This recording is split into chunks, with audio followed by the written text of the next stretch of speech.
the question if I don't know. And that in all reality is, I guess, in our opinion, okay, because we're looking at this as an opportunity to find out what are the issues we don't know yet with this new coding change, and maybe we need to go back to the drawing board to determine something. So just, I guess, a little background, what we're doing or why we're all here, in case there are some people that have not been up on all the information we've been sending out. ESSA basically has passed in December 2015, requires school building level reporting at the expenditure level. Something new for the state of Nebraska. We've always done reporting at the district level. So that was a big change that came out when President Obama signed that in December 2015. Basically, any of the guidance on that was not really available as far as reporting or any of those requirements until late 2016, so the fall of 2016. By the time we got information that alerted us to what kind of structure and what they were looking for at the federal level, it was November already. We quickly formed a pilot group of school districts to get input from the school officials that we understood we didn't have a perspective of and wanted to make sure we moved forward, getting feedback from them. And the initial guidance said this was all going to go into effect for the 17-18 school year. When we first brought that up to our pilot group, I think the word that I would describe that was somewhat panic. It was not, we realized at that moment when we were talking, it was already late November, early December 2016. Most schools are already starting their budgeting with the current codes come January or even late December. So we knew that was not a good situation. Guidance was then released that said we would be able to apply for a waiver and get it pushed off until the 18-19 school year. So we began operating under the assumption that we were going to get a waiver and begin this process for 18-19. Then when the Trump administration came on, they canceled, they held off all guidance documents, which means that waiver was no longer possibly available. We just continued to operate with the assumption that 18-19 was the earliest that we could do, provide this information. I know that there were a lot of states that are way further behind than we are as far as providing information, so we felt comfortable doing that. The guidance eventually, it was about a month ago, came out that did say and officially allows us to begin this process for 18-19.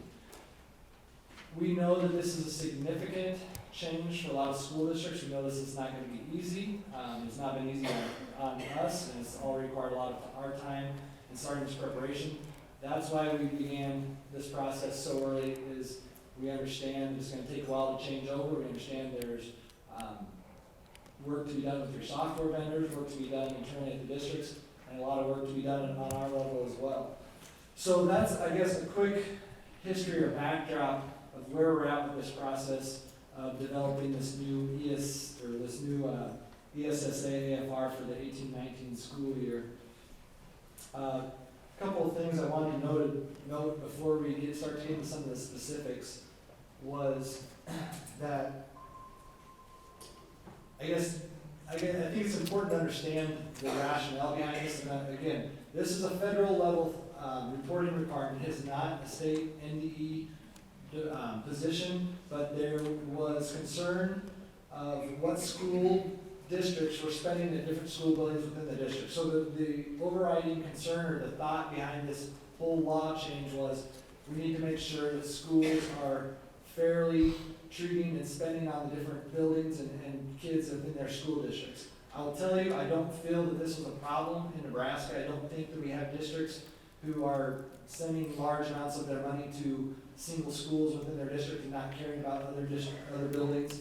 But it was a problem in some areas across the country, and so that was the driving force, I think, behind the school building level reporting. There's also hopefully for those that have been to the presentations we've been putting on for the last couple of years, I've been mentioning several times over that period that we were getting pressure to start expanding our account code to gather more information for research purposes. We were getting questions on a regular basis, can you provide us this? And our answer was no, we don't report that information, that financial information. So we were getting pressure as well. That also contributes to what we're doing. ESSA just put a deadline on it and a requirement and said you got to do it by this point. But that was also part of the process as well. We decided that this change, while painful at the moment, was the time to update our account code structure as well to match the federal government's for several reasons. One of those reasons being just for reporting purposes and accuracy in doing that. When we report information to the federal government, they do several calculations on our information right now and make assumptions because our account codes don't match up with theirs. When we talk a lot of money coming in from the federal government, that's concerning to us.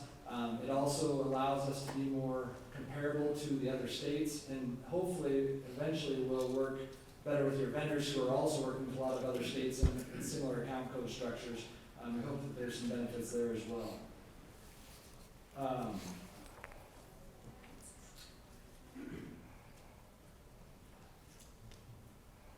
One of the questions, I guess, just to start getting into this a little bit, and really, again, please feel free to stop and ask questions. I really want this to be more of a discussion. Where we're at as a department is, we've put out some guidance on our website in May of this year with a lot of this information. Some of this stuff is pretty set in stone and we can't change, but there's a lot of things yet that we can tweak and are willing to do that if it will make things easier for you, if it'll make things easier for us.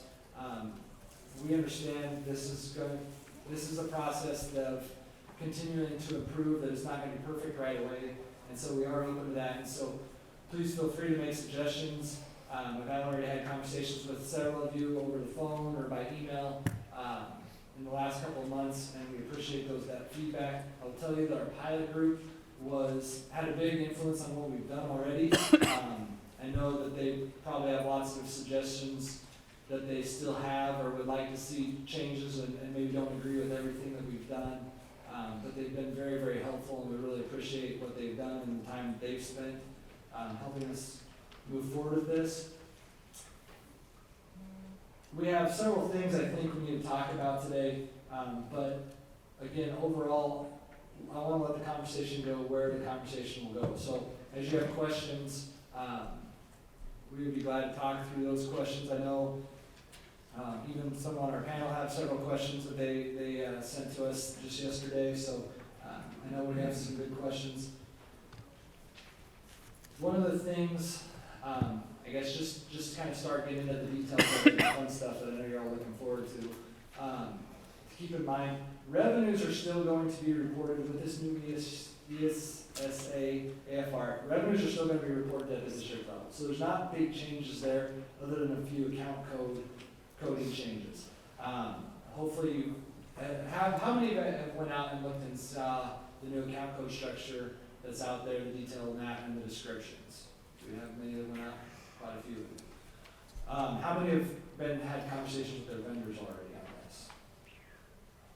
A few, not as many. I don't think I got into that either. So one of the steps too is we also contacted back in December.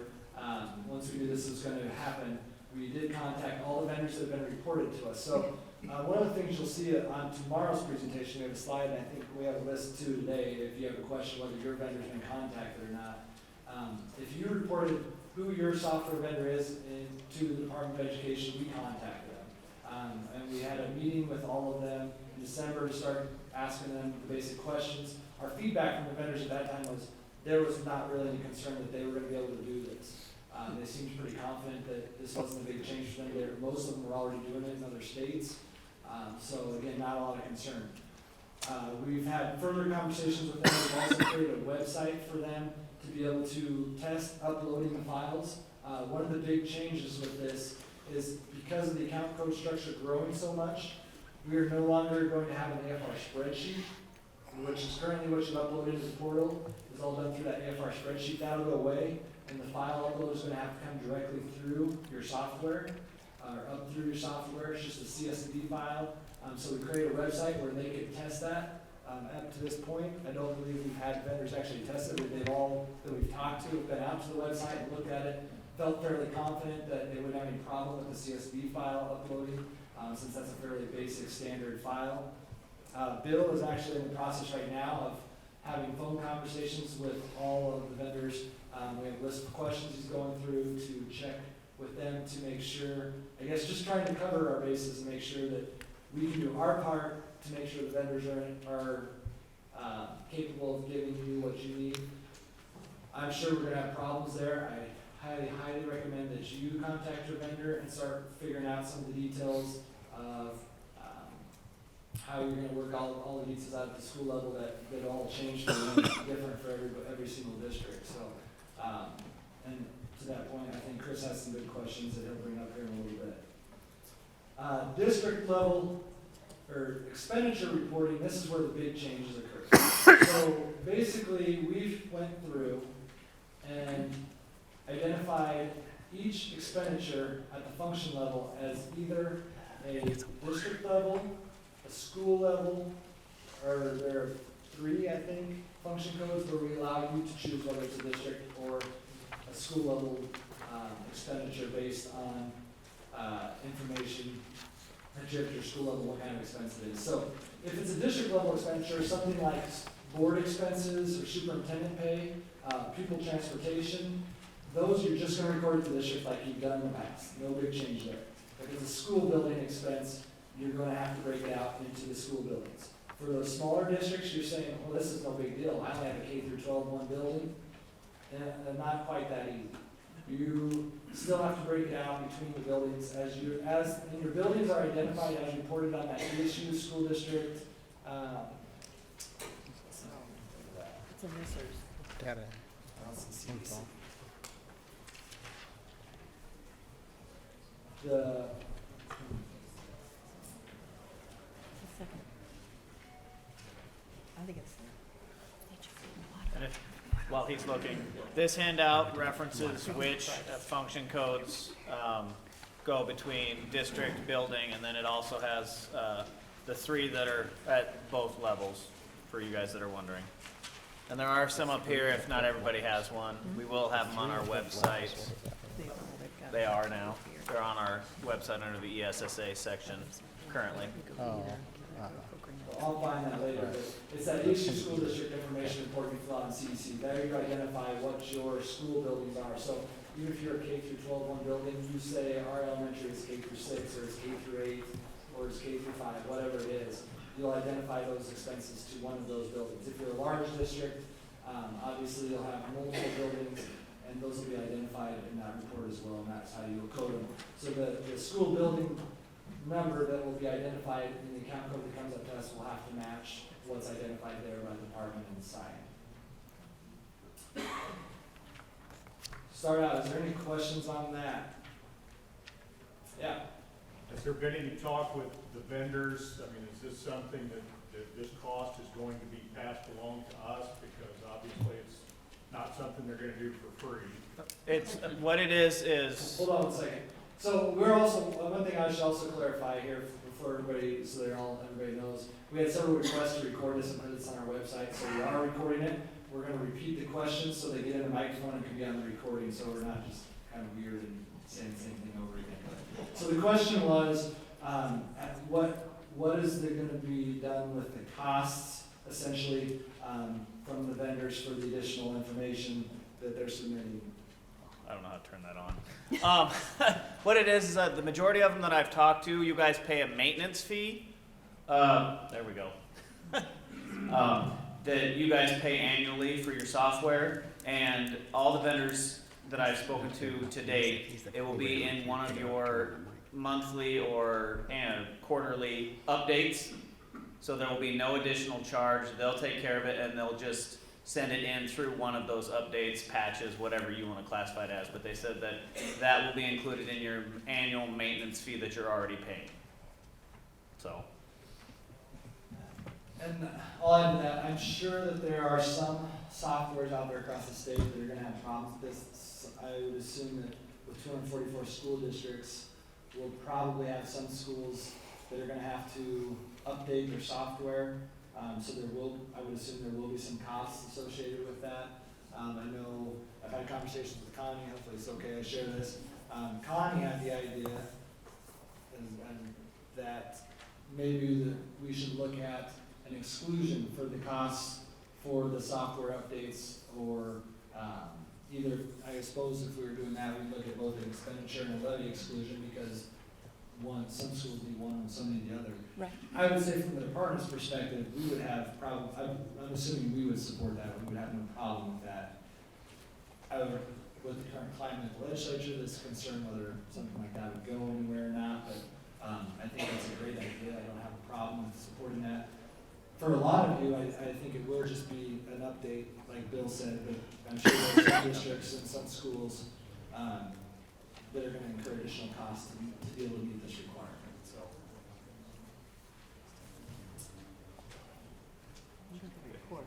Bryce is looking for that report for the school level. And if you've got the FAQ document, it's on the top of the second page. And it's the ESU District System School Information Report, and there's a link. And that's where you would find your district codes. School codes. School codes, I'm sorry.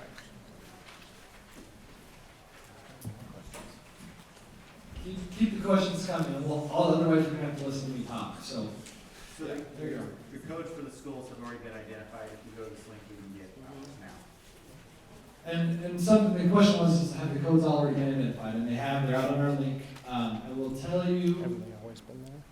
one of the things I think is important to note for the schools is you are not required at your school building, or at your school district to use those exact codes for your purposes. You can add to this account code. We understand you need reporting for different purposes at the school, so you're gonna have to, I guess, track things differently sometimes in what our account code. All that we need is, at the end of the day, at the end of the year, you're gonna have to roll that stuff up, and it's gonna have to meet our AFR account code structure to be uploaded.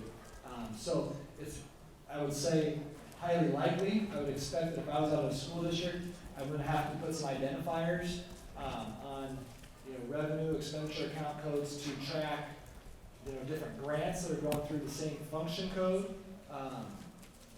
Those kinds of things. Also, we understand some schools probably are going to keep their current account code structure and then create a crosswalk document at the end of the year to crosswalk information into the new AFR account code structure. That's one option that you have.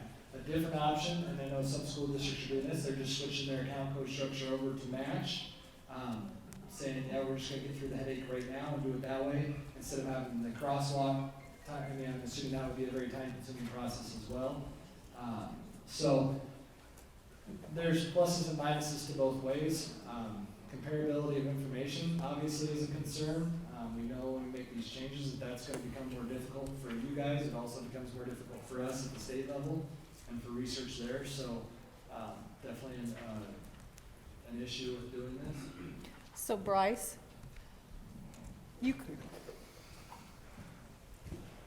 commented that for 18-19, it's gonna have to be an upload out of our vendor software to NDE. So if any district is thinking about doing a crosswalk, you better be having the conversation with the vendors right now about, is that vendor gonna be able to utilize a crosswalk in their software to translate the data that we've got into what's gotta upload?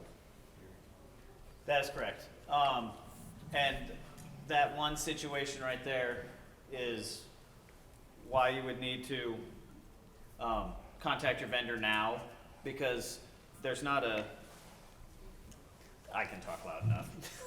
There's 244 districts for the 17-18 school year, and so there could be 244 different ways that their accounts are set up. So most, if not all, the vendors so far say they can handle a crosswalk, but for your specific district, that's not something that we can keep track of and work with the vendors, so you would need to contact your vendors, and they're ready. The ones I've talked to, we talked to them in December, they know it's coming, and just talk to them, tell them your structure, they know the structure that we need, tell them your structure, what you have, and make sure that they're okay with that. They don't seem to think they have any problems, but then we're also just having a discussion. They're not actually seeing anything like your current structure compared to the new structure. They have the new structure, but they might not know what your current structure is. But if you get in contact with them, they're more than happy and willing to get the ball rolling now. They're doing it on their own, but if you need something very specific to fit your district, they are ready to go. So please give them a call. If you need contact information, email me or Bryce or Janice, and we can get you their contact information and who to talk to and get that going for you.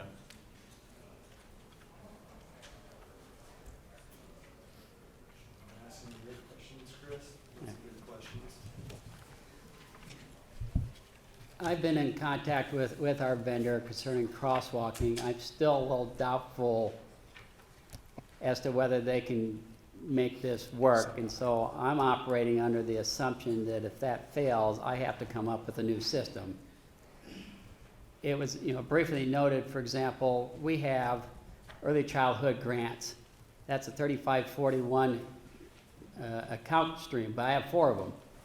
And so under this structure, you're not going to be able to account for them differently unless you add more accounts.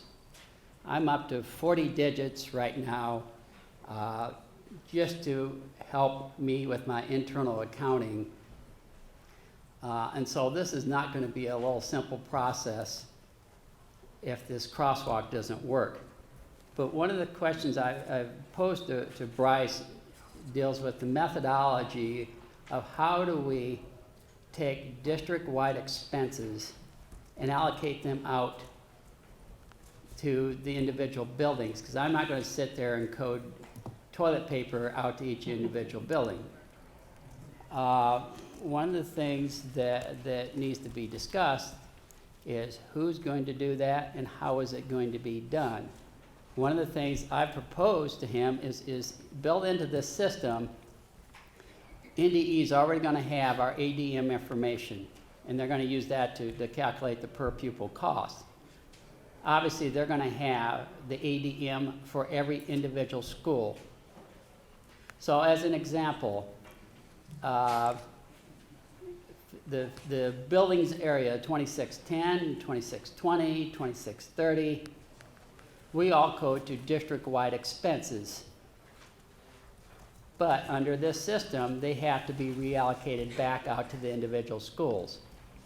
And since this is all automated, it would be impossible when we have multiple buildings to do that manually.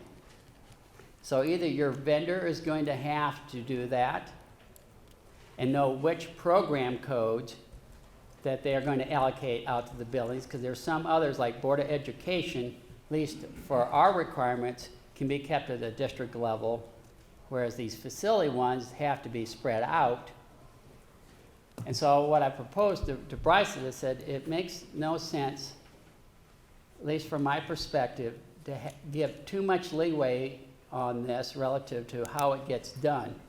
Because you may choose square feet to allocate some of these expenses out, or you might do enrollment. I've always told my staff it's easier if we don't have humans involved when it comes to getting things accomplished. The point being is the less you have to think and interact, the better things run. And so if we have a system where we submit the data, NDE automatically takes the program codes that are considered those that have to be spread out to the buildings, automatically does that. We don't have to do anything. We don't have to worry about manual entries. It takes care of it seamlessly. Now, some schools may say we want to code some of this allocate that based on square feet, and that's a discussion item. I'm saying, to me, it makes no difference, because there's some things, yes, square feet may be appropriate, but again, I'm going to go back to facilities. There are certain things, object codes in facilities could go either way. And why get into having to go through all that gymnastics and figure out I want to do it one way with this object code and another way with another object code. So to me, it's the simplest way of getting out this reallocation of expenses back out to the individual buildings, letting NDE do it seamlessly and not have us to worry about it. And so I throw that out for discussion because that's going to be a major part of this process. Stuart? Rick, Sorry. So, he's pretty forgetful. I apologize, Stuart. so you're probably warehousing your supplies, because we don't have a warehouse. We don't either. So, well, we order our supplies by building, so if our middle school orders toilet paper, we charge it to the middle school. And if our high school charges toilet paper, we charge it to the high school. Well, keep in mind, the system is only going to look at when you have zeros instead of a specific building number. It's going to, so for, as an example, the count string starts off with year, then it goes into county number, goes into district number, and then it goes into a 3-digit school number. It's going to look at that and find areas where you don't have a specific school number and say, based on program code 2610, by school number 000, I've got to allocate that out. But if you've already coded out those supplies to building 012, then it doesn't have to worry about this. And so this is only taking care of those things that you're not coding out to a specific building. And then others, like, superintendent. That doesn't They get, stay there. it So- stays there. So let me back up and talk about allocations just a little bit. There's a couple of things to know about allocations. One, we will have to do at the state level, once you submit your AFR, we're gonna do some roll-ups. Some of what Chris is talking about, well, Chris is talking about a little bit different thing, but we are gonna roll up the AFR into a format so that you can see it both at the district level and at the school building level. You'll be able to grab those summaries off there. It should also be able to roll up into the different kind of totals for the different categories. You should quickly and easily, it should be pretty user-friendly when it's all done, so people can quickly grab different information both at the district and the school building level. One of the things that we're gonna have to do is we're gonna have to do allocations. When we calculate per pupil information and send it to the federal government, we are going to have to allocate out those district-wide costs to each per pupil at the different school building levels. There'll be a general amount that's kind of spread to all the school buildings, like superintendent salary, Board of Education expenses. We'll do those allocations at the state level. Anything that we identified on the spreadsheet as a district level cost, we'll take care of those. The school building cost allocation discussion is something that I really am looking for some feedback from this group today.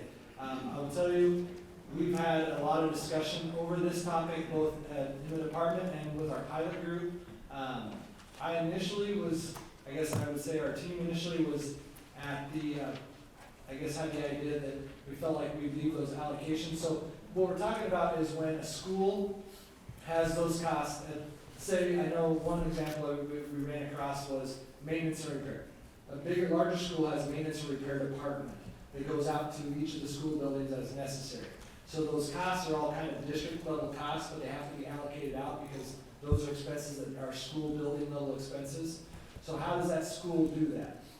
Initially, we were thinking that it made more sense to leave that up to the school to determine what is the most accurate way to do that allocation. Is it on square foot of building? Is it on the number of students?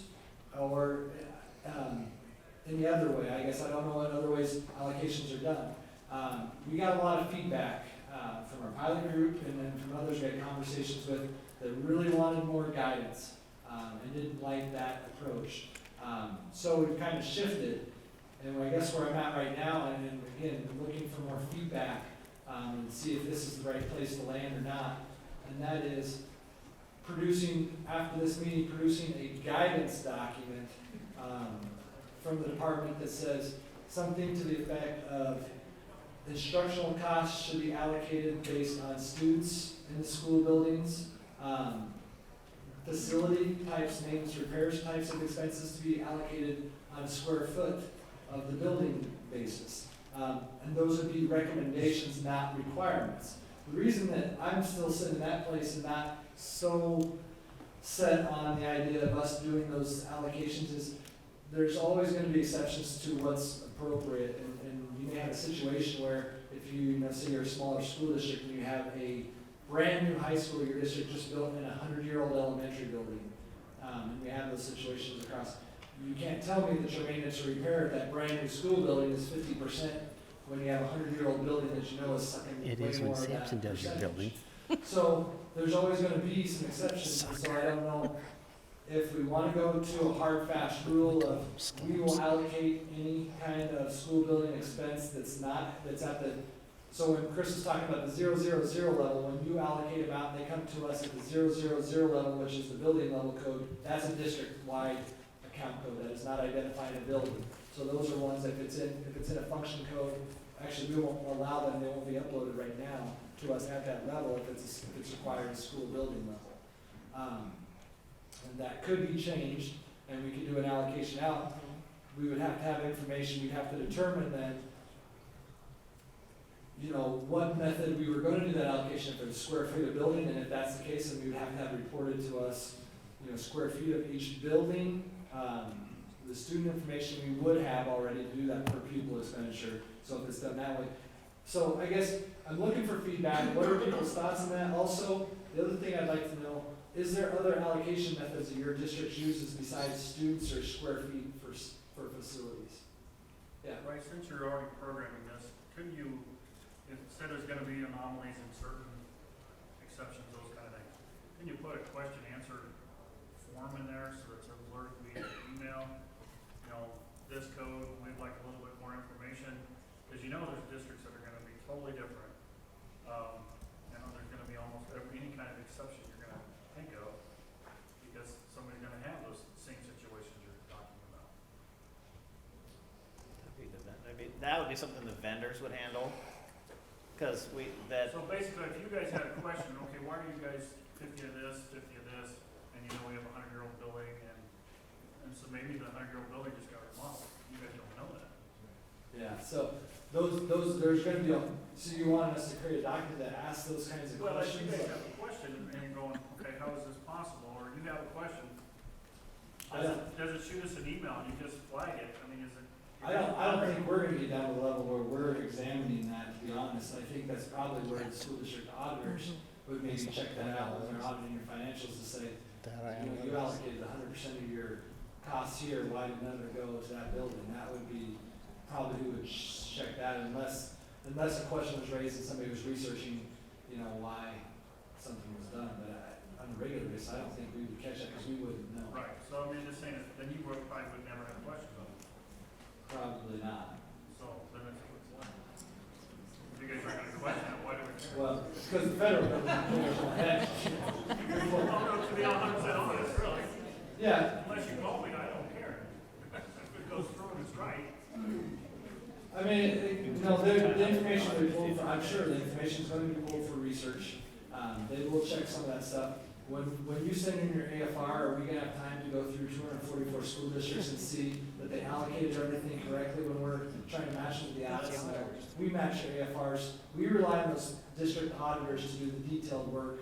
We check totals when we check them to your AFR. That's all we have time for when we're trying to get it processed and out for state aid purposes. Yeah, go ahead, Jill. Every year. Okay, now, you just alluded to an audit.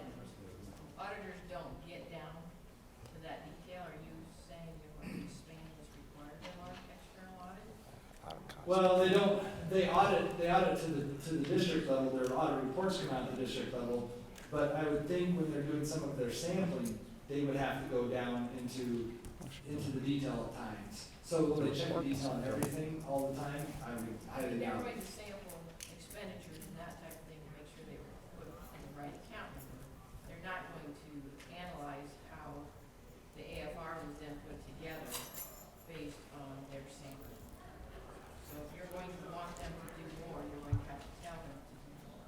Because they're not going to get down to that detail. That's a good point. I don't think we're gonna ask them to do a lot of work at the school building level, but I think maybe it would make sense to have them check some allocations, you know, to sample a couple different allocations a year and rotate through to see that a district, you know, generally speaking, is doing it correctly. I think is reasonable, but I don't think they have time nor But I don't think it's something that's gonna become a major requirement that we're asking them to do. But I do think that's a good point. I think that we do probably need to talk to them about that as that time draws near. Write that down. It is. Okay. Yeah, go ahead, Jen. I just wanted to make a comment about why do we really care?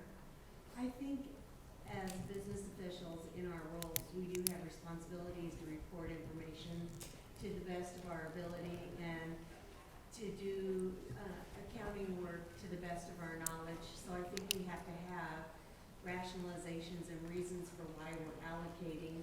And I think there needs to be consistency so that ultimately, even though every school district might do it a little bit differently, if each school district can be consistent in how they're reporting, the data that you get hopefully can have some kind of consistency, even though people are doing it a little bit differently.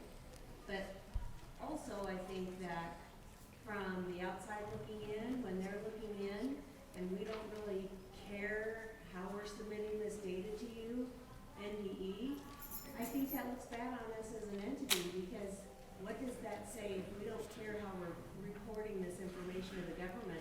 They're using that stuff as a measure of how good schools are doing as part of it. I mean, that's where we're going with this. And this, So I think we have to care. yeah, no, I agree. And I think also you keep in mind, I mean, this information is going to be tied to the student, reporting information as far as all their test scores and all that students' graduation rates and everything else. It's going to all be tied together. What we're working on in this AFR will eventually tie into that new student information system. So at some point, in the state of the school or the new reporting system for the student scores and all that, all this will be tied together. So I will tell you, I did talk them out. So before everybody starts throwing too much up here at us, at one point our data team was wanting to get live financial information into the dashboard and have that there so people could look on a daily basis and see how much a school had spent. Said that's a really bad idea because we do all kinds of journal entries at the end of the year and stuff isn't trued up, and that's bad. I talked them out of that one, so at least I have that one going for me, I guess. I have one more question. I know we're not focusing on ESUs today, but ultimately, are you going to be allocating the ESU costs based on the students that are members of the ESU? I don't, right now, there's no requirements that are going to make ESUs do any kind of different reporting. We have talked before that I think it's appropriate to maybe redo the ESU AFR, not just have it forced into the school district AFR. We're trying, as we get through this one, that'll become the next project. But you're not anticipating that the expenditures from an ESU will go into per pupil cost in any form? Not at the school building level, I don't think. Unless, when you have the consortiums and stuff like that, if those are running back and the school's share of that, obviously the school would identify that portion of it, but not stuff that's on recorded in the issue AFR being allocated out to school building at this time. So you said the school would identify it, okay, I have this. Okay. Because in a lot of grants where we have consortiums, the ESUs pay the expenditures and the school districts don't report anything as an FYI. So that's just food for thought as to how the schools, that's just an FYI. So in those situations, a school district's per pupil costs would be lower than actual right now, and then we have that going on currently, is what you're telling me. So if a district contract with the ESU to do a lot of their sped services, they're gonna show a lower per pupil cost than what's actual. Well, if it's for sped services, like at least for our ASU, we invoice the district, so they're gonna have that payment. Okay. But if it's for a grant or, the ESU provides a lot of different services like, professional development that, the districts don't actually write us a check for. So those costs are not gonna be included in your per pupil costs. An example of that might be if you're in a Perkins consortium, you might be spending money, or ESU might be spending money for equipment, but you're not actually paying the bill, because your part of Perkins is going to the consortium. Yeah, I don't know how we would address that, though. Well, For sure, in the, I mean, our statewide per pupil costs don't include federal costs. Right. They're not in Spec there. out. But, for instance, like NWEA testing, our ESU pays a lot of that on behalf of districts. There's a lot of different, things that we pay, library system costs, data costs, you know, internet access, that kind of thing. Just food for thought. So what are thoughts on the allocations? Does any school district out there use anything other than students or, square feet to do any allocations currently? Or your auditors? What are you gonna do for? I just had a conversation this morning with one of administrative assistants, and because I've already started making people code everything out to the building level at the district admin building, and so we got down to what I would call a two-step hybrid allocation method, where we said, okay, this cost is appropriately embedded in enrollment. So senior high is 25% of our enrollment. Middle schools, we have 3, that's another 25%, and our 13 elementaries are 50%. So that's the first layer. The second layer is then the administrators that are involved in that need to be split out because not only are there actual building administrators, but there's also program administrators that cost needs to be allocated out to the program and to the building. So it's a two-step factor hybrid allocation methodology. So I don't know if you follow that, but so head count, either administrative head count and or staffing ratio head counts could be a method, and then like I described, a two-step method. So we're going that direction, and it was a contract for professional services for leadership development for our administrators. So that's why it needed to be down to that level. And, you know, it goes to Jan's point in that, sure, we could back off and make it a little easier, but the right thing to do is to allocate it down so program costs are in the program and building costs are in building, because that tells our story, because that's how we run our school, and that's how the expenditures need to be reflected. So it's an accurate measure of what we're doing. So you don't have to go that detail, but that's what we're doing. I would note, and I'm assuming a lot of this is true for most schools, is that the payroll part of this is the easy part. We're already coding staff to the specific billings with some exceptions. You know, school psych, for example, obviously that's going to be that's going to be district-wide because that changes on a day-to-day basis. But most of our staff, whether it's administrator or cook, we're already going to the billing. I don't think that's the issue here when it comes to reallocating expenses. It's the non-salary part of this where I think the bulk of expenses that are virtually impossible or very difficult to go back to the buildings, I think is where we're trying to hone in on this discussion. And I think that's really where Bryce is wanting the input, is in those areas where it is very difficult for you to know where to put it. And the school psych's a good example. How do you want that done? How is this gonna work with our budgeting? So like, when you do your budget, you budget a total dollar figure for 1,100. Are we gonna have to split that out per building? Or is it just gonna be the bottom line? No, the budgeting shouldn't really be affected too much by this, and other than maybe where you're drawing your numbers from to get your actual information. But as far as the actual budget document, it'll be very similar. We'll still budget at the district level, and so you won't have to break anything out by building level. So your function code would be the one that would control the total amount that you're expending in that area? Yeah, you basically roll it up into a district-wide still for budgeting purposes. Like, so if you're going back to the AFR and tying out that actual column, you'd be able to hopefully easily click that district-wide and then roll up into the function codes to get easy numbers for you. Yeah, Jeff?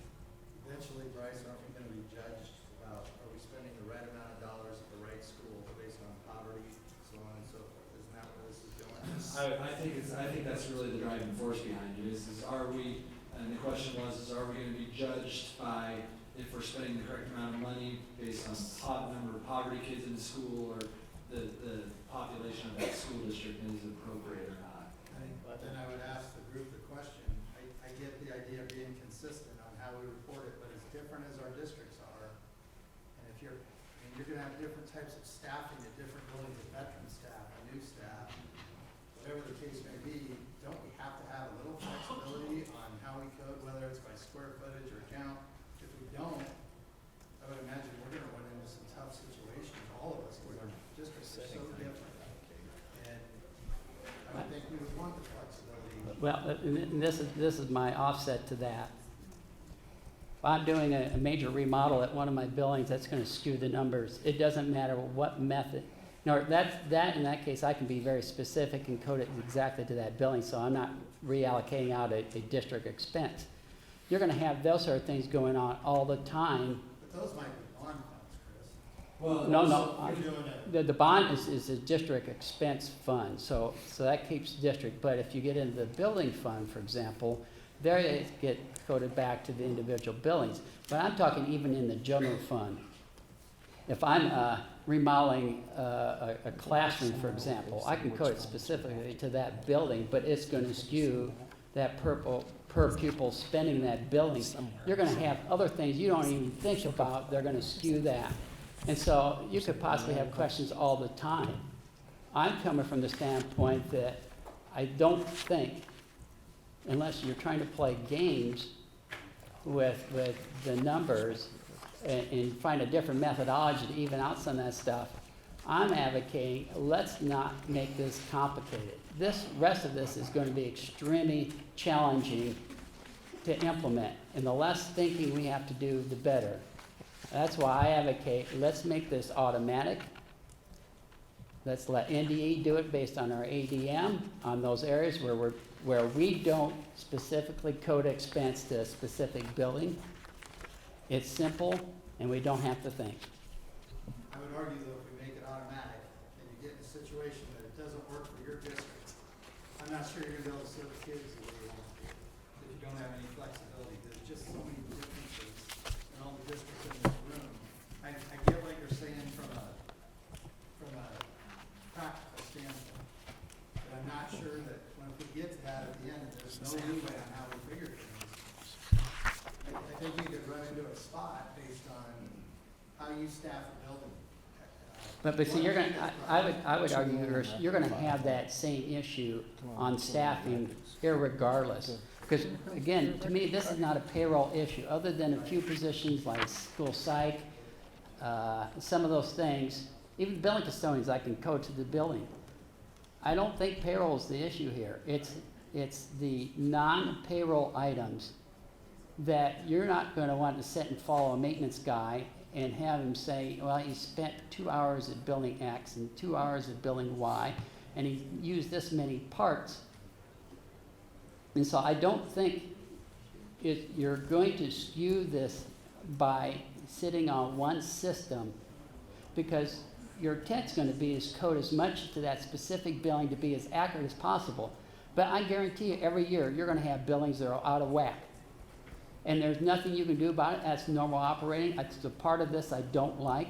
But if you have buildings that you have a story, you should have a story or a reason behind it to support that. So if you have a building where you did a remodel out, someone out of the general fund, you should be able to support that and say, yeah, our expenditures here were higher this year, but that was because we did this project. Yeah, but you can then delineate that. That's why I think this coding issue in terms of the expenses you can't specifically put out to billing are a non-starter, because it's going to evenly distribute those expenses among all your buildings as evenly as you possibly could based on enrollment. I think the problem even with square feet is and again, I would go back to the 2610s, the 2620s, and 2630s. There's different object codes all in there. Do you want to start saying that on object code this, I'm going to use square feet, on object code Y, I'm going to use per pupil because of the type? I think we're going to end up with a lot of headaches. I also have the fear that our programmers, and I'm talking about the software companies, Some may be able to do this, others may not. I'd rather take that out of the hands of whether this can be done for a school district or not, and keep it simple. But that, again, is my 2 cents on this. Okay, can you leave it quick? Okay, let's look at a head maintenance at Hastings. Why isn't that district-wide if that one person goes to building A or elementary A, and then's got to go to the middle school for a couple hours and go through? Why isn't that like a school site in a sense? Because aren't they serving the entire district? But based on what we're required to do, any coding to certain program codes have to be reallocated back out to the buildings. Okay, so you're saying if we go with the current code of 2610, it's got to be allocated out by building. So if you have one maintenance person and he has 3 other people underneath him, that all has to be allocated out per building? No, I'm saying, and those are the things that you have to have your software reallocate out. So when you're uploading this into the system, you coded those to district all year long. Right. The system has to then go out. Either way you do it manually or uploads, I'm sorry to interrupt, you're still allocating. That's Yes, correct. that's So I correct. guess the question would be is, okay, how many different ways can you allocate? I mean, I guess, we're talking square footage, number of kids, I mean, what else is there that you can do to allocate these? I mean, is there, I kind of agree with Jeff, we're all different. I mean, is there some way that you come up with, and I don't know the answer, I'm just asking, so you come up with option A, B, or C, and we, as a district, we pick it and say, this is how we're gonna allocate it, so we can have more of a tailored or a custom definition of how we're supposed to, or an explanation of how we're allocating the funds? I don't know. And that's where where I'm sitting right now is still at that place where it says, we create a guidance document that says if it's a student level expense, it's allocated based on students. If it's a facility related maintenance type expense, it's allocated based on square feet. And it's a guidance document, not a requirement. So it does allow the flexibility. Jason, when we were talking beforehand, had a really good example too. This is a payroll one, but he was asking about the situation, okay, if I share this. They have a private school in their district, and they have their psych staff, if I tell the story wrong, you correct me. Speech language people going out to help out at the private school, but they also, those speech language people go to different schools within his district. And so because of the guidance that we have out there that says that the cost for the going to the private school gets allocated to the school building that person works out of, he would have to allocate that speech language person to 3 different or 4 different schools based on that percentage that kid person is going to the buildings within his district. So, if we were just to do it based on students, that may not be accurate if that person's spending half of their day in one building and, 10% of their day at 5 other buildings. So now you're looking at another option is time, right? You're looking at That would be, right?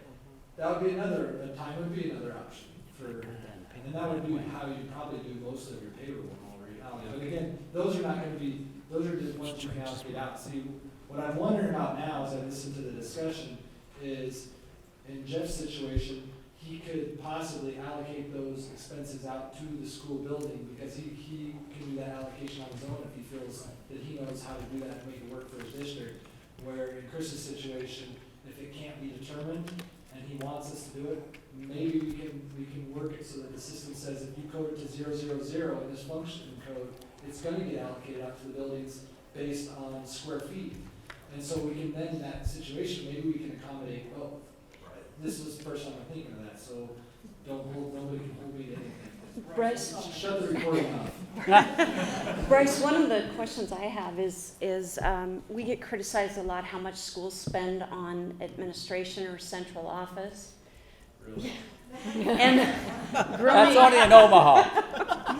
And Senator Groney is proposing doing something to limit how much, a superintendent or maybe an administrator makes or something like that. So, is that a risk that we run if we're rolling it all up, calling it 000, that could be a target for somebody to say, well, just cut half of that. You'll stay away from the buildings and just cut this. So we may want to allocate everything to the buildings to make it appear as though we don't have as much administrative expense, for example.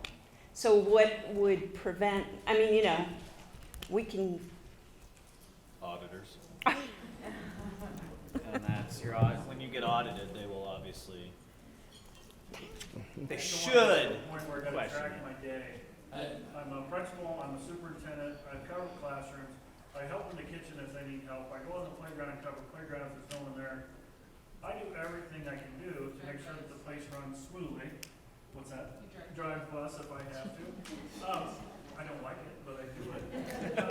But I'm not gonna track my day. I don't wanna have to say, okay, I was in the elementary for this, I was in the lunchroom for this, I was helping on the playground for that. It's just getting the job done. Let's make this simple and not have us have to code our day, 'cause I don't wanna do that. Well, and that's where, as like a superintendent, at the district level, that would be the case. You would just code it as a district level cost, you would not have to. That allocation's done on our end, But you may wanna on the come very back end of the whole with process, you other submit to the parts federal of government. Right, That's 40% what of my I'm job is saying. principal. No, So how am I gonna code out supposed to 70% under of this. superintendent? Was I superintendent capacity, or was I 30% principal capacity, or was I bus driver that was doing something else? Really, the contract should state that, and they really need to tie that back for, when you, if you code in your expenses to grants, I think that really should probably be tracked. But you're gonna have the K-12 district, you're gonna have elementary kids coming up into the high school to the art room to use the gymnasium. And they're gonna be using that high school toilet paper. The less we put on them, they can come up with a system. We're getting more experience and But you this method, probably have your high or school I kids check going this method, down have it sometimes allocated. too, Spanish, drinking the Spanish. water in the elementary.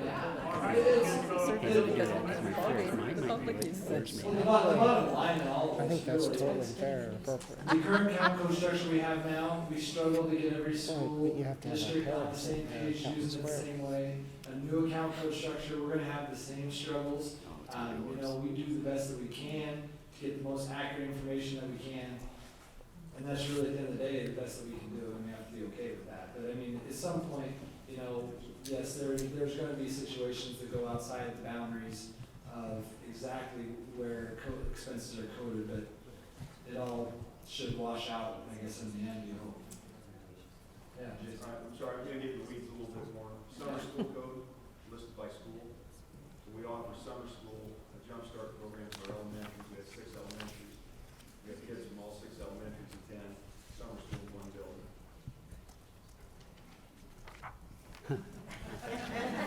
Count based on grade.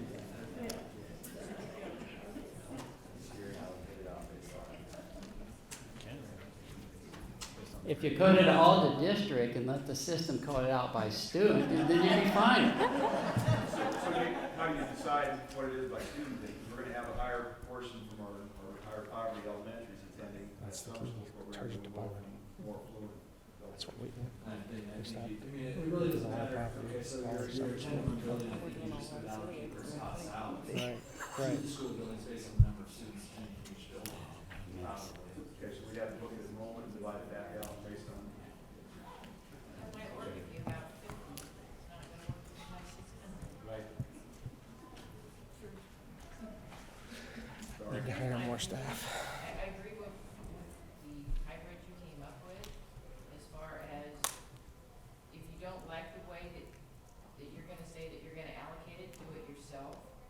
But I think some of these costs, like the superintendent, for example, should all be reported the same way, distributed out to all the schools, so we're consistent. The thing is, in my opinion, we need to be consistent, which is something we don't do very well right now. It may not be fully accurate, it can't be fully accurate, because you can't charge all costs out exactly where they need to be, but I think we need to just try to be consistent. If you don't like the way, you know, I originally thought the ADM and the square footage, I could probably be swayed to just the ADM because of the size of the building fits the number of kids that are in it. So, unless you're not full in your school building, but your costs are gonna be based on the number of kids that are in there. My other question is, I'm having trouble with the transportation part of it, because if I send that to you, as a district cost, we're going to allocate it out to 65 buildings. They don't all get transportation. So, There's nothing you can can I live with that? I mean, I guess if that's the best way to do it. We do it based There's no on way around rivals that. right now. But we're not gonna have answers for all of these things. And my problem with the whole thing at the end of the day is if it's gonna be a look at poverty, which is what they're saying it's for, you can't tell me that a seasoned teacher who's been teaching the same lesson plan for the last 30 years is a better teacher for the kids in poverty than a brand new teacher out of college who has all these new ideas. So basing it all on cost, it's not gonna work at the end of the day anyway, to get the answers that they want. Because you throw more money at poverty schools doesn't mean those kids are getting a better education than what they need. I don't disagree with that, but it is part of the picture, I think. And again, I'm not trying to defend the federal government's requirements, Right. But I mean, it is what it is, I understand what they're asking, but I think you're not gonna get an answer for every situation. I think we just need to come out with a floor plan and make the modifications that you want to fit your district. And just try to be consistent across the board. Bryce, it's kind of sounding like, even though this spreadsheet talks about its school or its district, we would kind of like some leeway to do both, knowing that if we do something that's district, NDE is probably gonna do some type of role of that to buildings. Because it's sounding like right now, if something says district and we try and do it by building, it's not gonna allow the upload, or vice versa. Correct. Yeah.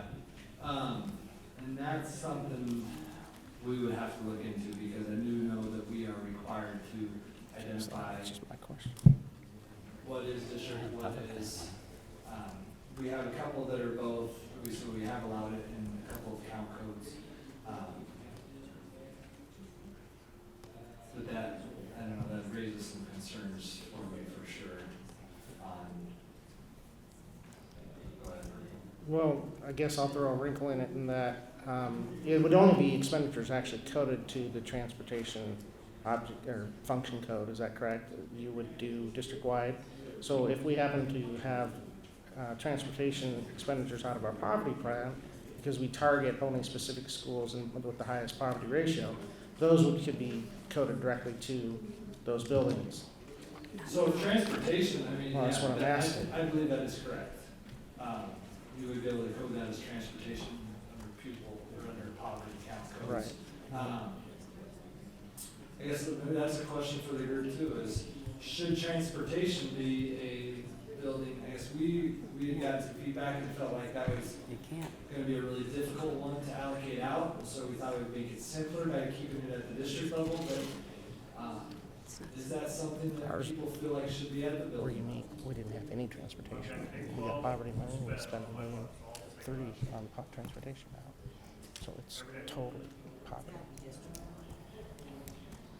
So it's gonna be different Specific for building. district. That's If you're the- a bigger system and not everybody has transportation, they won't fit their model.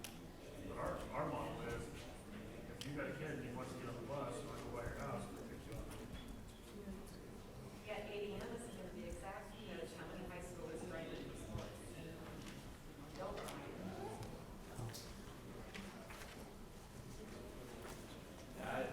I personally see a lot of challenges in trying to keep that at a school building level, but I guess I'm gonna agree with Jill on this. There's some stuff we can't do accurately. And it's gonna be virtually impossible on student transportation to code this out by building. Because my student transportation changes almost on a daily basis. I will never have an accurate account as to what kid goes with what building. And so I think we're gonna have to learn some of this can't be accurate. Well, it's accurate, I suppose. With our mobility, they're on and off the bus, and they're at a different school and all. I don't know what the answer is. Other than it just won't be accurate. I realize every state's different, but are there states that have fully implemented, what are they doing Yes, we've been listening in, Bill and I have had the pleasure several times a month to listen into webinars, put on by, federal or national organization. What's that? The contractor. Yeah, national contractor that's, working with all the states as they implement this. There are a handful of states that have already fully implemented. The majority are in the process, kind of like step 2 where we're at. And there are a few that have yet to begin that are waiting till the last minute, I guess. So what they've done, really is we've followed their model in a lot of ways. They've identified what is going to be district level, what's going to be building level. They've done allocations to get them there they've required the districts to do allocations for some of them, and then those overall district-wide costs, the state is allocating those and reporting it that way. So it's very similar to what you're seeing we've done, from what we've gathered, from what we've heard through some of those webinars and stuff. Bill's actually going to be going out talking to a lot of those people in DC next week on a lot of this too, so. So transportation, if you want, maybe you could ask about. Absolutely. So presumably, the federal government is going to use this data at some point to flag districts and audit them, or to ask questions about how the funds are allocated, right? That would be the purpose of breaking it out by building to begin with? That would be my assumption, yes. So then, the more it's done at the district level and broke out by ADM or something, the more balanced all of that would appear between buildings, the less likely one would be flagged or asked questions about it, which would also be counter to the intent of breaking it out to begin with, but it also would create the effect of making it less likely to cause problems for us. And then the second piece to go along with that would be, if the intent is really to break it out by the building, at some point the federal government may come in with oversight over whatever we choose to make us redo it, to break it out more specifically so they actually can get the results. I think they will review what we decide, what we determine is district and building level, how much we're allocating out. I think they even have a limit on what percentage that can be. I can't remember what that number is. I'm not 100% sure on that, but I think that if we were just to go say, hey, we're going to do this all district-wide and allocate it out, they would review our plan and have a problem with that. They wouldn't fly with them. So I think we got to make an honest effort at allocating out the building level expenses we can.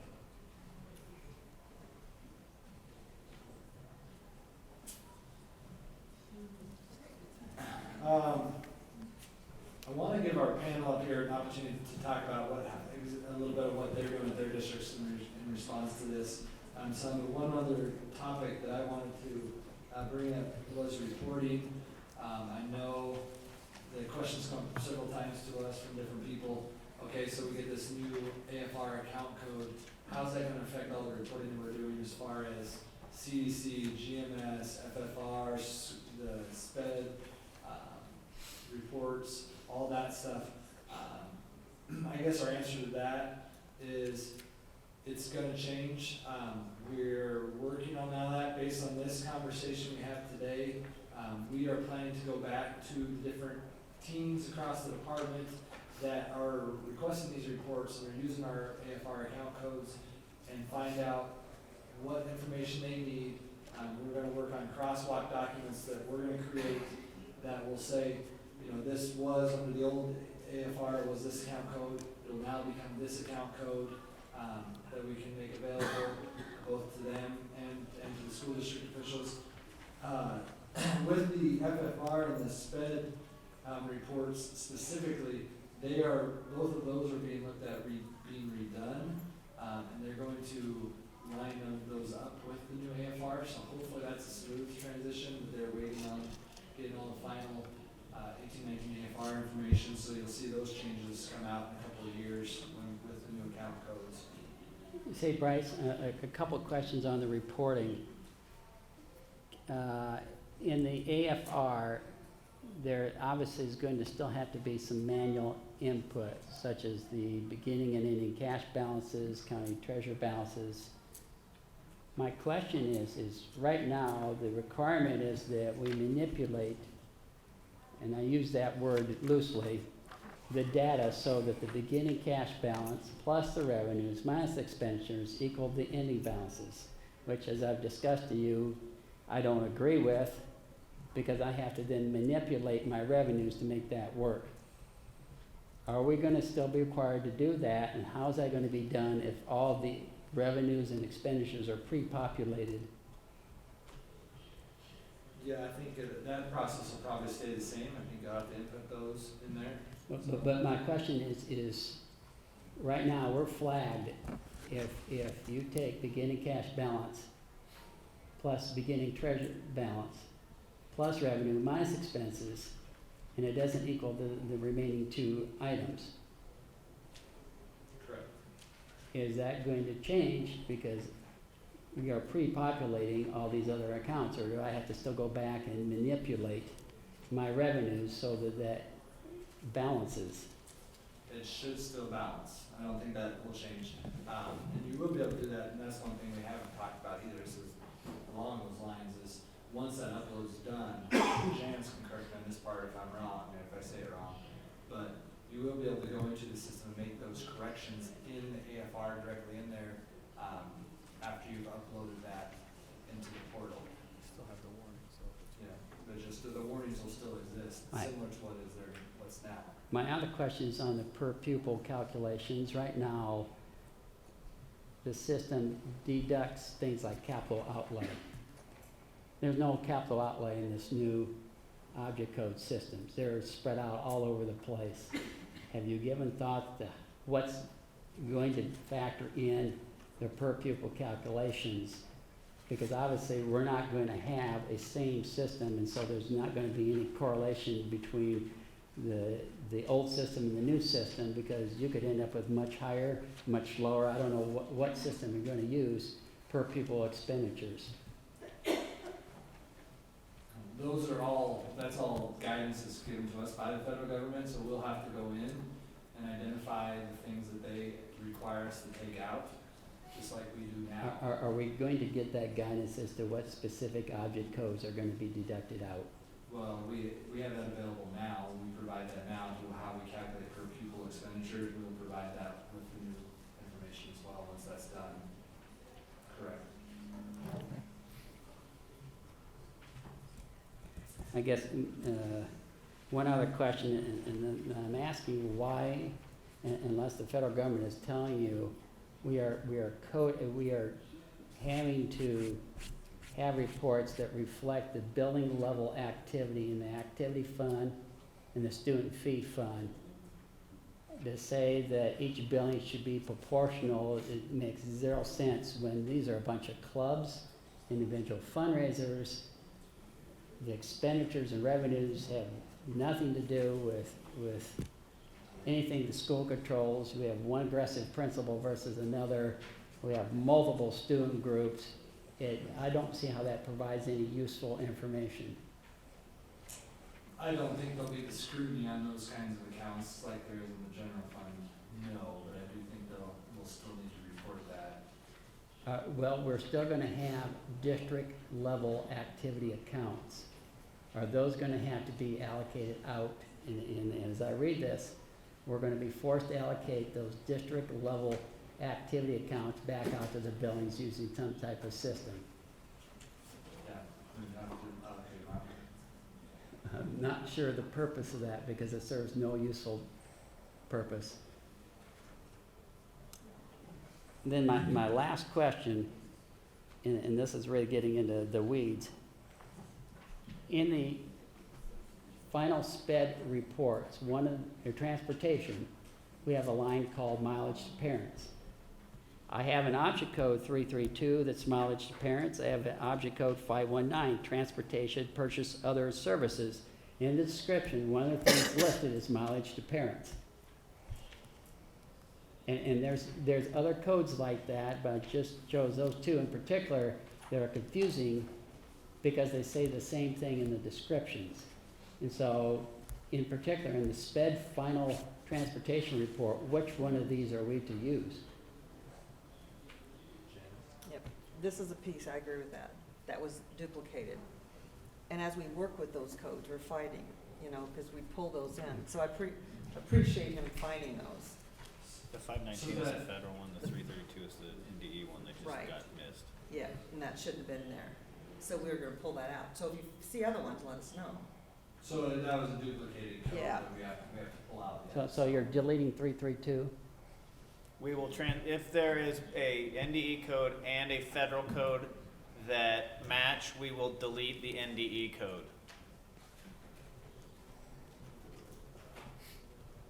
And that applies to function and object.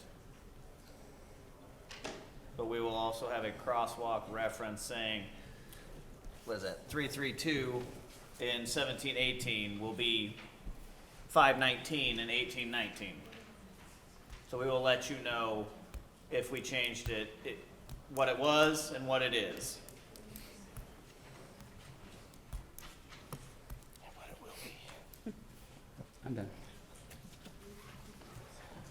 I have a question for Yeah. the panel. Yeah. Since our software's so old, I'm just curious, when it gets into these benefit costs, where it'll need to be by location, but then it also needs to be like social security for teachers versus paras versus subs, does your software differentiate those by count number, or can it? Well, I'll go one step further. There's a line item in there that it's about the extra retirement cost. We've already sat down and had the discussion that we're gonna have the system calculate the first retirement and then the second retirement, so we don't, because before you always had to manually do that on the AFR. And so when they get their paychecks, they're now gonna see multiple line items of FICA sitting on their accounts, and they're gonna go, why are we doing this? Or not FICA, I mean retirement. And it's because I've gotta report this, and I don't wanna have to do this manually. So yes, my system's gonna calculate based on percentage, you know, was it 7.25 for the first one, and I don't remember what the other one is. We already separate out all the benefits, and so now we're gonna have to go in individual by individual and change the overtime, for example, to multiple line items based on their classifications. It's gonna take a lot of time to go through and now separate out, because before we had overtime, period. We had social security, period. It wasn't by classifications. Our system will allow that, but it's gonna create a lot of work. Bryce, do you think that reporting of that additional retirement's gonna go away? Now that the sunset has been lifted, what's the point? Somebody looking at that? State aid, isn't it? I think it's part of GFOE. TIOSA. We have that, That exclusion? yeah, Because exclusion from TIOSA. we need it, or it's just because it's in the formula? We don't get it anymore. I don't know that. Yeah. We don't get it anymore. It's just, it's in the formula, I guess, for historical comparability. Is it needed now? Well, yeah, that's, can we get rid of it? The sunset said eliminated, so. That would be nice. Yeah. might be able to. Our system's really old. It's 12 years old since it's been updated, so that's why we're purchasing an upgrade to our accounting system to be able to handle all of these new account numbers, because for the payroll stuff, a lot of that has to be done manually. It's not something that we can just put in the system, so that's why I thought it would be helpful if we could get a levy exclusion or a spending exclusion to try to pay for those costs, because we probably wouldn't have upgraded if we, you know, because that's an expense we wouldn't want to absorb right now. Yeah, do you guys wanna share it down there, just what you urge your districts to prepare, or what you've done, thoughts? Would be helpful. Okay. So Elkhorn so far, we've been working from this sheet. I decided this was kind of the overview. And what we've done so far is we have identified what of those items we are doing either school or district right now, or maybe a combination. And then we have also identified within our accounting structure what our code is compared to what's on here. I'm planning to sit down with our top administration and then the building principals and share this with them so they have some idea of here's where we're going from kind of the overview. Because even though Chris mentioned that they already code their payroll things out to buildings, we haven't gone that far yet because we do reports for the buildings for what portion of the budget they are responsible for. Right now, they're not responsible for the teacher salary pieces. So one of the things that we've got to still do is go back and do that separation of all those payroll items, but still have it so that when we provide reports to our buildings during the year, they're only getting the information they need, and the other pieces that we need to break out by building for year-end reporting isn't impacting what they're seeing. Once we get this piece done and begin to have some presentation of that at that administrative level so that people begin to have an idea what are we going to do, then we're going to start looking at like the revenue codes and see, okay, what do we use right now? Is there many differences? What do we need to look at?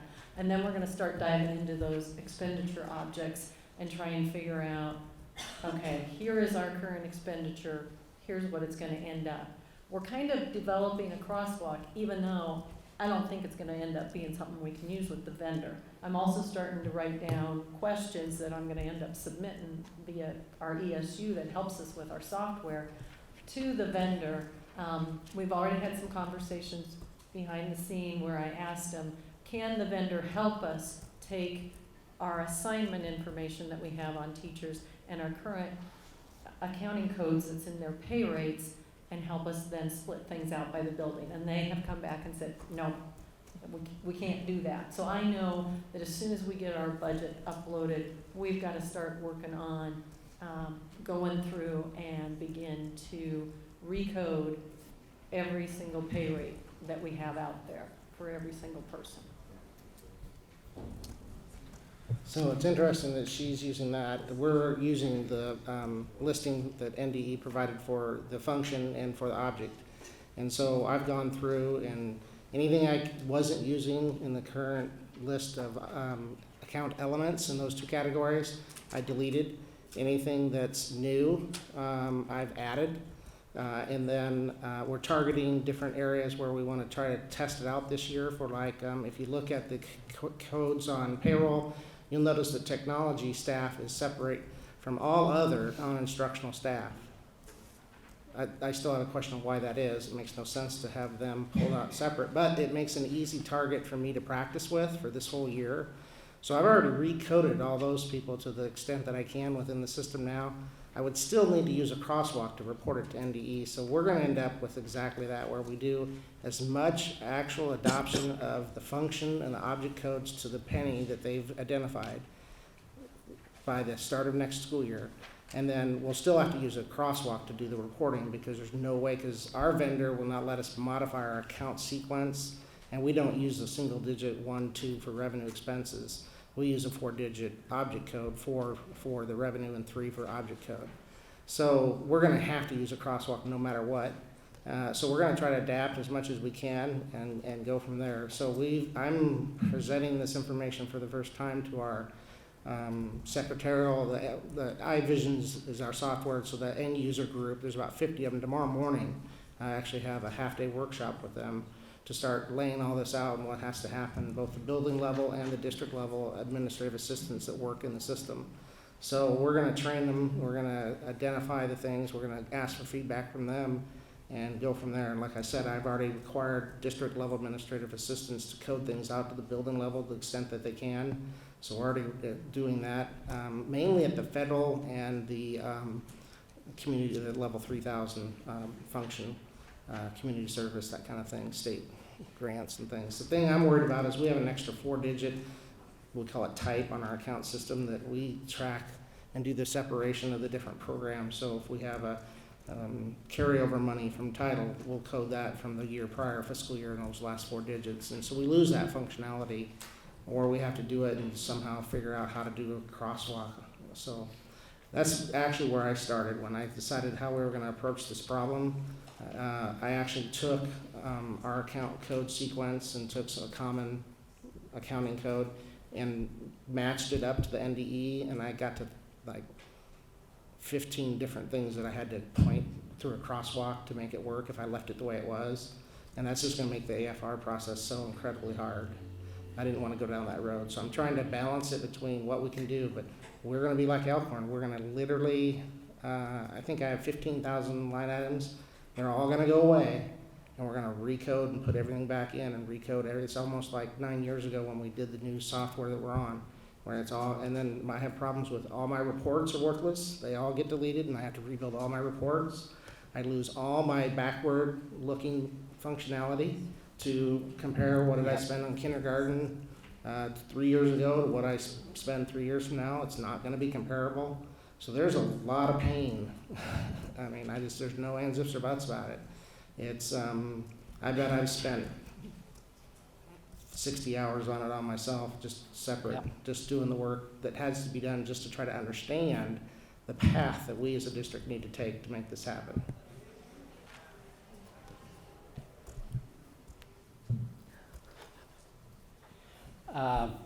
One thing maybe to reference one of Pam's comments, we have a 3-digit budget manager code. So when I say we code the expenses already out to the buildings, it doesn't impact their budgets.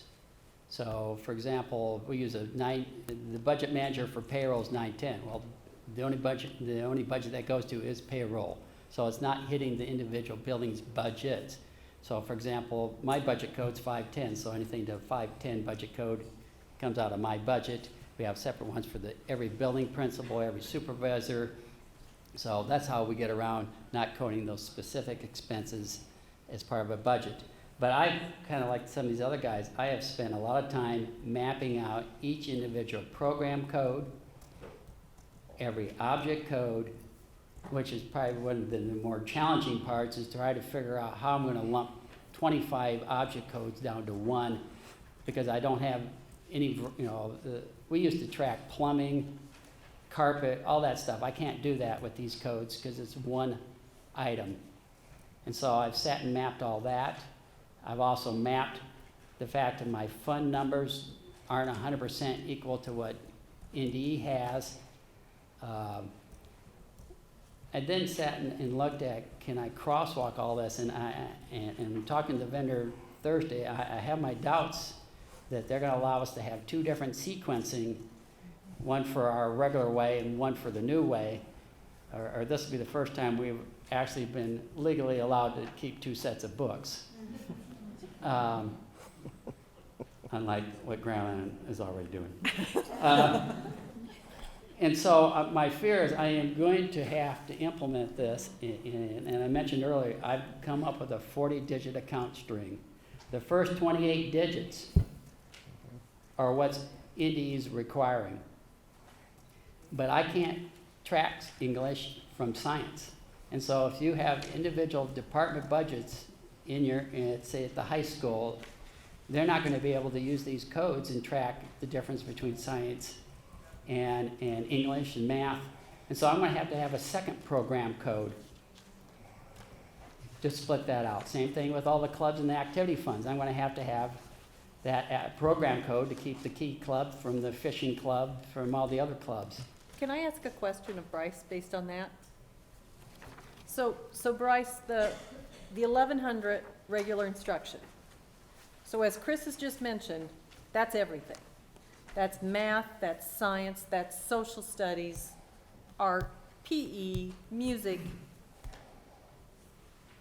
any kind of differentiation you've tried to do at a building of those has to go away for an NDE upload.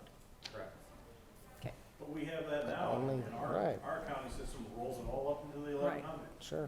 And I have 1110, 1120, 1130, math, science, language arts, and it rolls up. We can't do that anymore? But keep in mind, when you're doing the AFR, now you're doing it manually. Now you're going to be doing it electronically.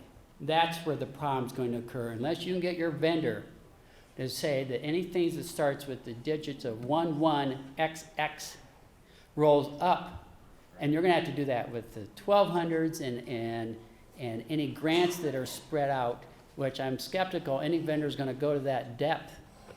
I don't see any way around other than having to create more program codes and attach it.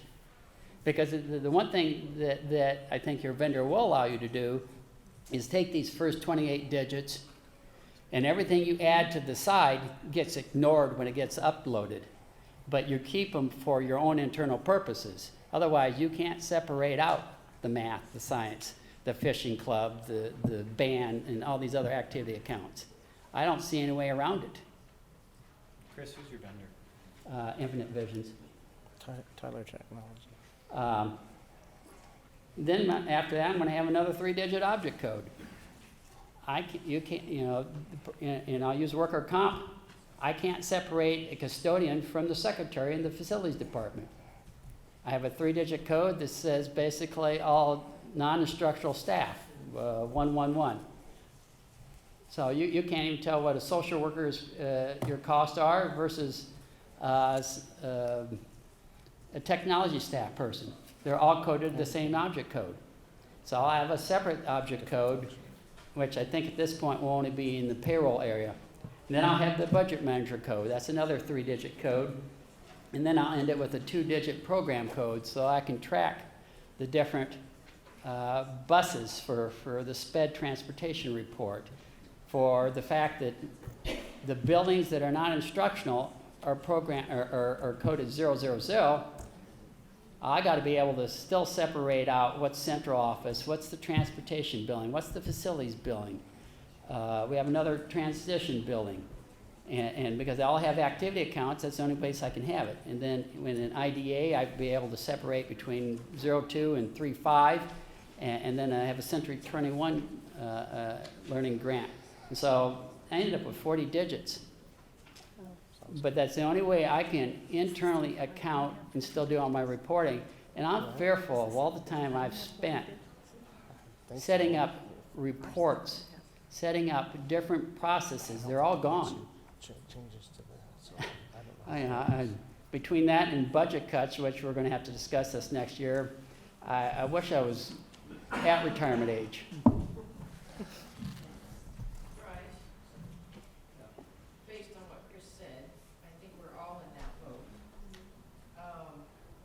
Would it be possible to think about, with your processes after the dump, if, say for the object code, rather than it being 3 digits, you allow it to be 5? I mean, that's what we're doing now, is we've added on to the end. Yes, I have a 6-digit object code. To give us flexibility to identify the plumber versus the electrician.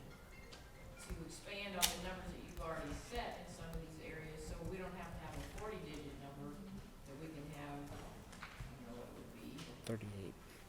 35, I mean, it's still gonna be larger, but it seems silly to have an item or an object number in an account number string twice, or a function number in there twice, just so we can get done what we need to do. So what you're saying is we create an object code that's 5 digits long.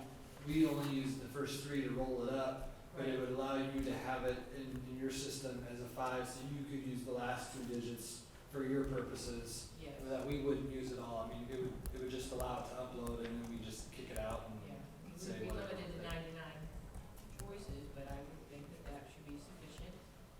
And then if you don't want to use it, you just leave those as zeros. That's a good idea. Program it that way, I think that would help. Well, and it's gonna depend on what your vendor allows, because our vendor, it's a 4-digit. Right. So I'm listening to Chris and I'm going, boy, you can have 40? Who do you have, Pam? We have SunGuard. He financed with SunGuard. And it's I a very don't definite know if I string. can have 40. Well, that's what I'm wondering, because you got the constraints of the vendor. But going back to what Jill's saying, and I've had the same question, I guess I didn't bring it up. This allows for a 5-digit program code, but the first digit is 0. Can we get rid of the 0 and still have a 5-digit code with the understanding that you're going to look at the first part of that string, and then anything we add onto it, you lock off, so we can get away from having to add another program code, another object code. We'd have to go 6, because we use 5 Yeah. total. Well, Yeah, and add one. yes, in that particular case, If you went 6 and you kept the first 4, that would still give us two more. The problem I'm gonna run into is the program codes are not only the math, the science, they're all my activity accounts. I've got hundreds of those. I have to have a minimum of 3 digits. And if you get into OPS, I'm sure you need 4 digits to separately account for all those different activities and then the math and the science. Well, I definitely think we'll explore that opportunity.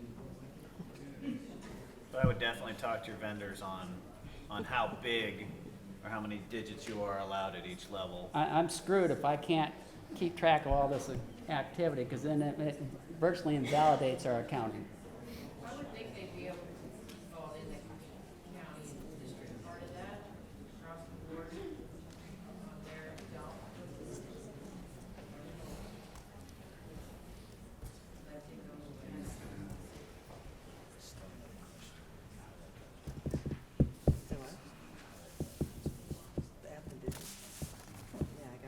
Any other, yeah, Right there. You said some of the other states have already switched over to this and they've been going at this for a while. You have to take the question. If Indiana or New Mexico's got this sort of figured out,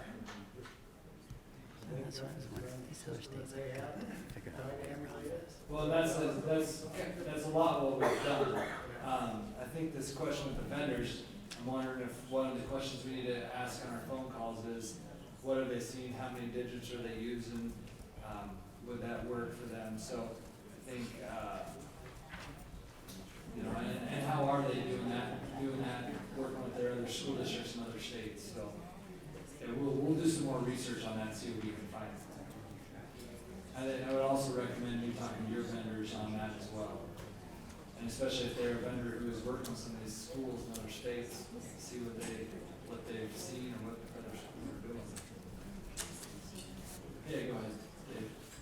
In the FAQ document, notes that functions are 5 digits.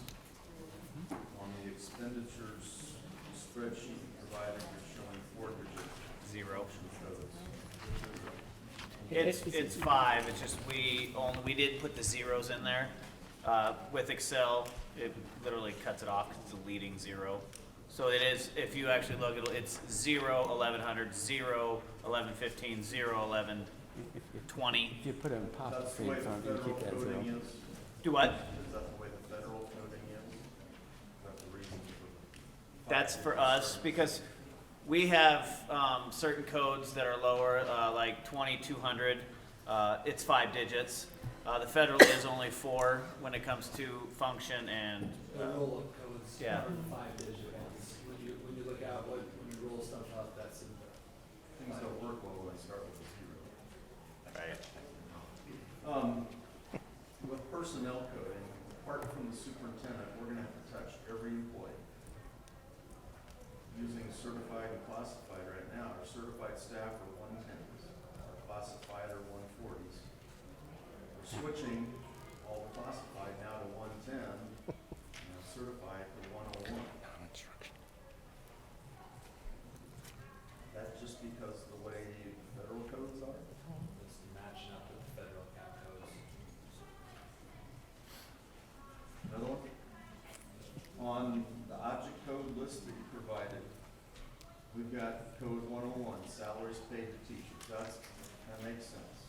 No, that's a roll-up code, you won't use Yeah, that. those are not in the account code in the string where you can submit. Those are just in the description, so you know once you see us roll things up, you can go say, what is that? That's what it is. How does that vary then from the salaries of regular employees paid to teachers or professional staff? Which is 111. See, 111 is That's what you're gonna the one use. you're gonna use, and the other will roll up into that, at our level. Same thing true as benefits. 201, 202, 203, and 204 are roll-up accounts. You won't use those. Okay. Yeah, go ahead. this is way down the priority list and kind of a different topic, but have there been any conversations with the graduate programs in the state so that the new superintendent candidates are going to be learning just new information? I thought you were gonna say they'll be running the other way. They will be, yes. No, we have not at this point, so. Good idea though. Stu, you had a question? We have to remember too, if we look at other states, they're on the accrual basis and we're on cash basis. So going along with what Chris said, if you're forcing us to do cash on hand for county treasurers, we're on modified accrual already. So we have to come to the realization of what we're already doing. We just have to say the name, and people don't like to hear it, but we are on it. Why do we need to?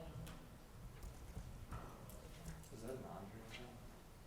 What's that? I didn't. The cash treasurer, cash on hand, all that stuff at the end. Yeah, that was an auditor thing. Yeah. I think that was an auditor thing. I guess I don't have all the history on it, but that was my understanding. We can check on that. It doesn't mean anything, we force it in there. It's not our money until we get it. If you left it off, what's the worst thing that could happen to you? You could always ask for forgiveness. They make me come back and do a forum every year or something like that. Get that information if they need it. What they can get is the actual number. We'll look into it some more. Good suggestion. Go ahead, Chris. You were talking about some of these object codes roll up. How does he know which one are the roll-up codes? We're gonna work on some more descriptions on those object codes, and we're looking at that still. It's just haven't got to it yet, but we do plan to provide more information. What you can use though is what's the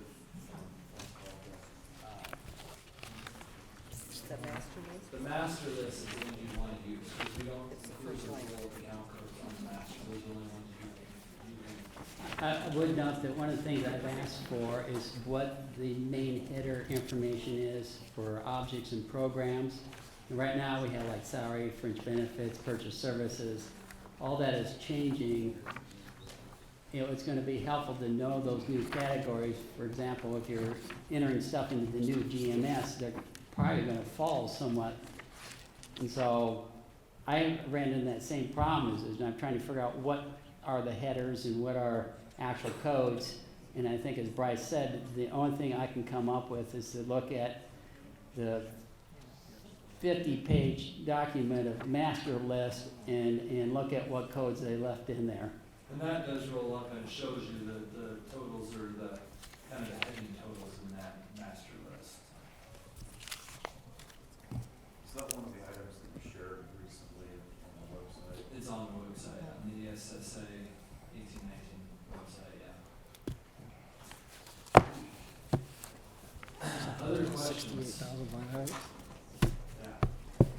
How much of an issue are we gonna have with payroll if we have January through August, like my retirement code, 220 is now gonna be social security as of September. Your insurance codes were retirement, so mid-year you're switching from 230 is my insurance and now it's something different. 220 used to be my retirement, well now it's social security. I suppose either, I mean, I don't know how the system's gonna work for the switch over at that exact time, but there may have to be some journal entries done to correct some of that stuff on the back end. I don't know how else, not sure exactly without looking at the details of each system on hand, how to answer that. It's a good point. So the switching to match Fed, right, they can't just leave them in. I don't know. Sorry.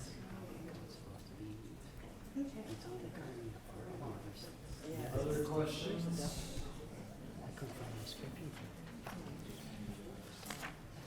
Yeah. Bryce, is there a way we can get a sample? You mentioned earlier on that you're gonna have a document that, at the end on the AFR, that will show it both at the district level and the building level.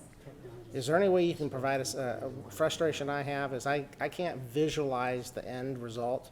I'd like to visualize the end result and see what it's really gonna look like. You mean the AFR that's gonna be on our website? after Correct. you upload it, what it's gonna look like at the building level and the Right, school district yeah. level? Is there a way you can provide us, I mean, even if, I don't know, just a dummy example of, here's the end result. I mean, begin with the end in mind. What are we gonna end up with when we're done with this process? I'd like to see that as an example.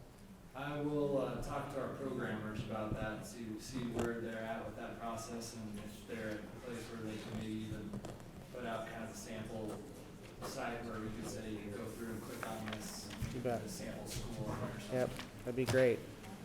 Purchase homeschool. I'll annex anything